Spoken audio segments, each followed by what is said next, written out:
What's going on? My name is Kevin. I help you make videos that don't suck and actually make you money. Wanted to give you a quick rundown of what exactly you're going to get on this planning document. This is the same exact document that I use with my clients to plan out months of content at a time. And it's kind of a little bit of work at the beginning, but once you do it once, it's one of those things that you can always reference and come back to. And that way you never run out of video ideas. So I'm going to go ahead and share my screen and kind of walk you through how I do it, just so you have a good idea of what you're looking at once you get the spreadsheet. And here we go. So I will say that I've always been kind of a spreadsheet numbers guy. So if you would rather have this in like a Google Doc format, you can totally do that. It's the same idea. You just want to organize it. Like I would probably use like an outline structure, and then you can organize it that way. I do find sometimes that when we get to the planning screen, you'll see in a second that sometimes I think that does work better in a Google Doc format because you can have bullets and they're a little bit easier. But I think overall, cohesively, it makes sense for me to have it in one spreadsheet where I can have the different sheets at the bottom. Just keeps it organized. But anyway, so the first screen here is the content pillars. So this is kind of just the the foundation, I guess, of what kind of content you're going to be making. So I really, overall in this whole thing, I think it's really important to not overthink this stuff, but just to kind of brain dump everything. I literally have a screen called brain dump, but the idea is just to get everything in your head that you know about your audience and your ideal client and get it out on paper, so that way you have something to look at. So when you're talking about these content pillars, like the best example that I can usually think of is like if you're some sort of fitness coach or if you're in the fitness industry, you would probably talk about diet. You'd probably talk about exercise. You'd probably talk about sleep and things like that. So those would be your content pillars.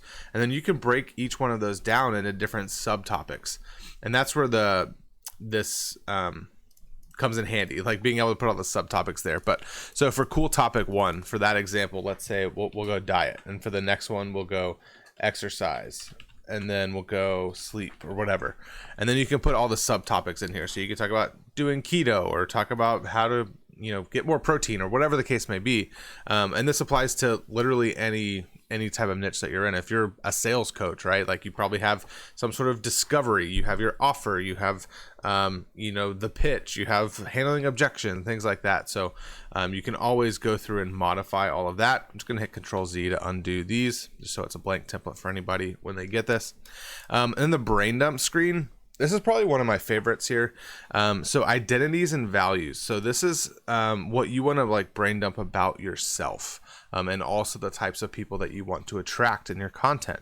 So if you're like me, I'm a father, I'm hardworking, I have integrity, I guess. So I can use sort of those things in my titles and in my content to attract people who are like me. The second thing is client outcomes that you can get. So you just want to list off all the tangible and intangible client outcomes that you get. So back to the fitness coach example, yeah, you help them lose weight, but you also help them feel more confident. You help them fit in more clothes. You help them, want to be more outgoing and feel more comfortable with themselves. So that's just a little bit of surface level stuff, but it can go so much deeper than that. This goes all the way down to 50. So you don't necessarily have to fill this up all the way, but there's tons of space there to really just get everything out.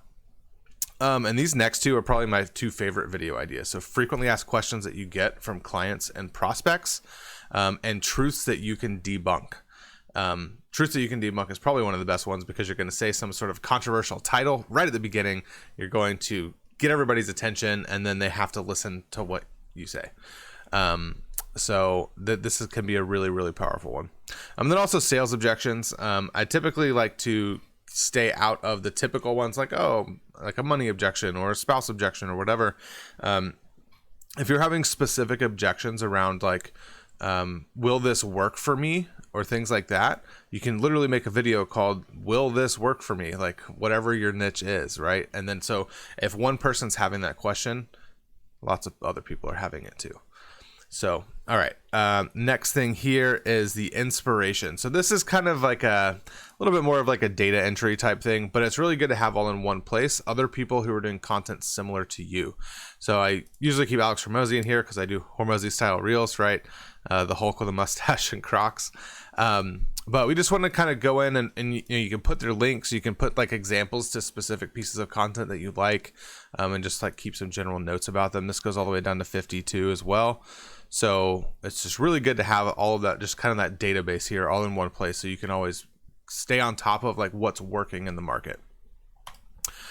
So this is the actual planning stage where we go through here and plan out the videos. I'm a big fan of using bullet points. I don't really script videos, so this is where it might make more sense if you want to script something out to use more of like a Google Doc format, but it can be kind of the same thing, right? It's just going to be an outline structure. You're going to have, you know, this is the title, here's your 3 bullet points and any notes that you want to add. But overall, like I said, I think the spreadsheet format works really well for this. So anyway, so say we're going to do a video on the 3 tips to XYZ here. And then you can put your 3 tips, the XYZ here. And then if you want to put a call to action or anything like that, dog just ran in the room. Hopefully he's not being too loud. And then you can put any notes here. Like you can put, you know, a link to an example video if you're using another video as inspiration. But this way you can have them all planned out. So you can literally pull this up on your phone when you're making videos. This is what I do. I pull this spreadsheet up on my phone, and then I've got, you know, 20, 30, 50 planned out at a time. And then I just crank them out. I change some shirts every now and then, change my hat, flip it forward, flip it backwards, whatever. And that way to change it up a little bit. But this is how you plan out the videos. So you like literally just go down here, you plan them all out, you pull it up on your phone and do them one after the other. And the last thing is the hashtag research. There's a lot of debate on whether hashtags actually work. And I think that, you know, it's a lot of speculation for sure. I know that when I use hashtags, my videos get more views than if they don't use hashtags. So I'm going to use hashtags.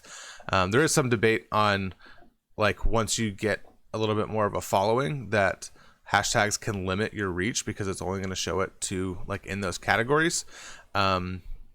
But I think it helps when you're starting out if you don't have as big of a following, because it does actually put your content out there in those categories. But once you get a little bit of a following, I think it might make more sense to not use hashtags. But for now, I have a fairly small audience at this point, so I'm still using hashtags, and I know that I'm getting 5, 10, 15,000 views per reel that I post. So anyway, that is the sheet here. And then cool. I hope this is super helpful. I want to see you guys start cranking out a bunch of videos. And of course, if you ever want help, feel free to reach out to me. Here's a link to my Facebook group. And then also, if you ever want to have it done for you, or like just want to see what that looks like in your business and like how it might actually apply to you, you can go here and click on this link and come on. Oh, link's over here for some reason. It's just a link to my calendar. We can book 15 minutes and just kind of chat and see what it looks like for you. So anyway, that's everything here. I got it under 8 minutes, so that's not bad.